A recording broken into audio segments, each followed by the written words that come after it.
চাল কুমড়ার বড়া, মটরশুঁটি, আলু, বেগুন, ফুলকপি, টমেটো আর মাছ দিয়ে ঝোল। আসসালামু আলাইকুম, কেমন আছেন সবাই? আজকে আমি ঝোল করব। এর জন্য আমি চাল কুমড়ার বড়াগুলো ব্রাউন করে তেলের মধ্যে ভেজে নিলাম, ভেজে নিয়ে উঠিয়ে নিলাম।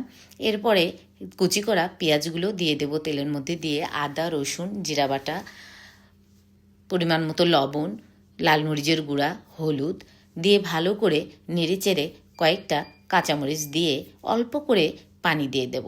যখন পানি দিয়ে কষানো হয়ে যাবে, তেলগুলো উপরে উঠে আসবে, দিয়ে দেব ভেজে রাখা চাল কুমড়ার বড়া। এইবারে আমি দিয়ে দিলাম মটরশুঁটি। মটরশুঁটি দিয়ে ভালো করে নেড়েচেড়ে কেটে রাখা সবজিগুলো আমি দিয়ে দিলাম, দিয়ে আবারও ভালো করে নেড়েচেড়ে নেব। নেড়ে অল্প করে পানি দেব একটু সিদ্ধ হওয়ার জন্য।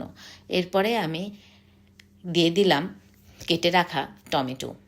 টমেটো দিয়ে আবারও ভালো করে নেড়েচেড়ে ঢাকনা দিয়ে ঢেকে রেখে দেব।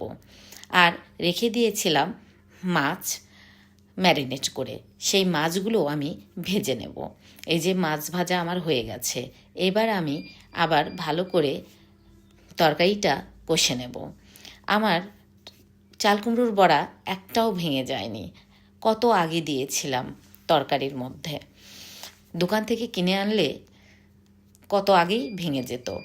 এরপরে দিয়ে দিলাম পানি পরিমাণ মতো, দিয়ে বলক তুলে নিয়ে দিয়ে দিলাম মাছ, কেননা একটু পানি বেশি করে দিতে হবে বড়াগুলো ভিজানোর জন্য। এরপরে দিয়ে দিলাম আমি